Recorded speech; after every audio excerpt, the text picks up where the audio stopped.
राधे राधे दोस्तों, आज की वीडियो बेहद खास है। आज तक हमने जब भी श्रीमती राधा रानी या गोपियों को देखा तो कृष्ण के इर्द गिर्द या कृष्ण के प्रेम में डूबे हुए देखा। पर क्या आप जानते हैं कि कृष्ण के वृंदावन से चले जाने के बाद गोपियों की क्या हालत थी? और जब भगवान कृष्ण कई सालों तक गोपियों की कोई खबर नहीं लेते और महाभारत से पहले खुद न आकर अपने प्रिय उद्धव को अपना संदेश देने भेज देते हैं तो क्या होता है?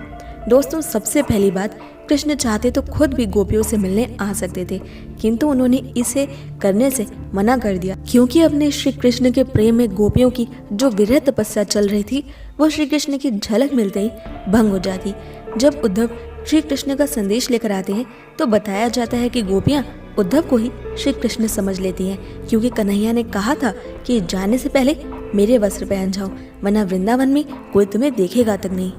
लेकिन उद्धव श्री कृष्ण के वस्त्र पहनकर आए थे, इसलिए गोपियां उन्हें एक पल के लिए कन्हैया ही दूर से समझ लेती हैं। उद्धव का मुख भी, उनके शारीरिक हाव भाव भी काफी हद तक श्री कृष्ण जैसे ही थे। जब गोपियों को पता चला कि उद्धव उनके लिए श्री कृष्ण का संदेश लेकर आए हैं तो वो भी उत्साह में उद्धव को वन में एक अकेले स्थान पर ले जाती हैं, जहाँ बिना किसी शर्म लाज के वो उद्धव से अपने कान्हा के बारे में जो चाहे वो सवाल पूछ सकें। फिर गोपियों ने श्री कृष्ण को ताने देना शुरू कर दिया कि आप आते ही हमारे पास न आकर नंद बाबा और यशोदा मैया के पास चले गए, रात भर उन्हीं के साथ रहे और जाए भी क्यों ना। कृष्ण तो ये गांव छोड़कर बड़े नगर में जाकर बस गए हैं और अब उन्हें गांव में अपने परिवार के अलावा दूसरे लोगों से भला क्या मतलब। अब तो उनके पास 16,000 रानियां हैं जो सुबह शाम उनके चारों ओर मंडराती रहती हैं। और रही बात कृष्ण की, तो वो तो भंवरे के समान है, जिसे फूलों से सिर्फ तब तक प्रेम होता है जब तक फूलों में रस है। जब रस खत्म होता है तो भंवरा भी उड़कर दूसरे फूलों पर चला जाता है। हमारी राधा रानी जो अब तक चुप थी, वो ये सुनते ही अचानक से पास में ही उड़ रहे एक भंवरे को देखकर उससे बातें करने लगती हैं। उस भंवरे का स्वभाव वो श्री कृष्ण के जैसा बताती हैं। वो कहती हैं कि जरूर तुम्हें कान्हा ने भेजा है ना, पर मुझे तुम्हारे स्वामी का कोई संदेश नहीं सुनना है। इस तरह से राधा रानी भंवरे का बहाना देकर उद्धव को ही ये सारे ताने सुना रही थी।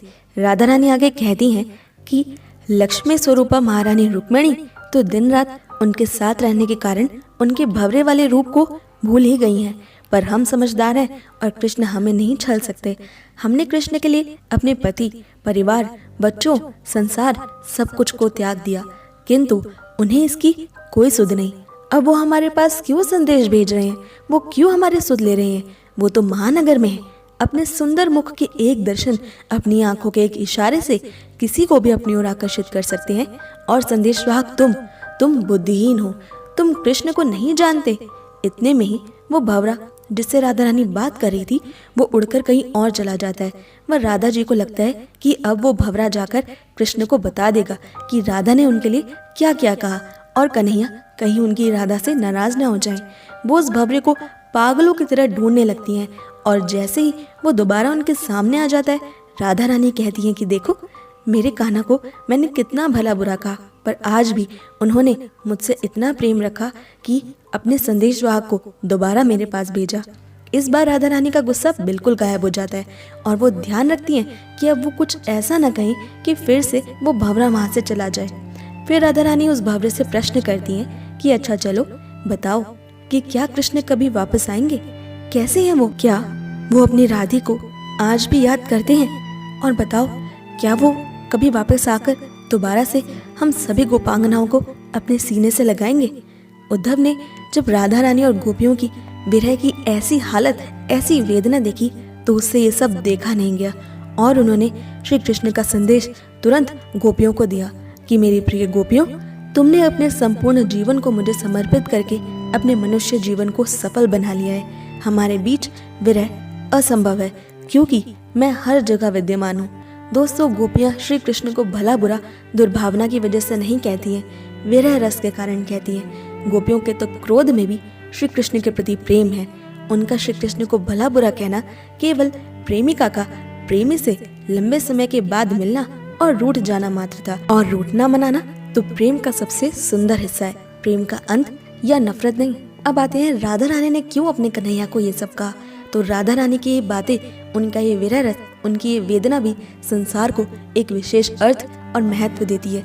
राधा रानी ने भ्रमर के माध्यम से उद्धव को जो कुछ भी कहा वो आज भी संसार में भ्रमर गीत के नाम से जाना जाता है, जो कि प्रेम की पराकाष्ठा है, शुद्धता और पावनता की पराकाष्ठा है। इस प्रकार श्रीमती राधा रानी ने पावन प्रेम के रस को पृथ्वी पर उतारा भ्रमर गीत के माध्यम से। दोस्तों, मुझे इंस्टाग्राम पर फॉलो करना बिल्कुल ना भूलें। मेरी इंस्टाग्राम आईडी है @krishna_my_soul_khushbu। अपनी इंस्टाग्राम आईडी का लिंक मैंने डिस्क्रिप्शन में दे दिया है और यहाँ आपको जानने को मिलेंगे कान्हा के जीवन से जुड़े बेहद अद्भुत छोटे छोटे तथ्य और बेहद खूबसूरत कोट्स। आपको कैसी लगी ये वीडियो हमें कमेंट करके ज़रूर बताएं और अगर आपको ये वीडियो पसंद आई तो इसे लाइक, शेयर और हमारे चैनल को सब्सक्राइब करना बिल्कुल भी ना भूलें। कान्हा से जुड़ी सबसे खास जानकारी को पाने के लिए मैं मिलती हूँ आपसे अगली वीडियो में। तब तक के लिए stay happy and Radhe Radhe.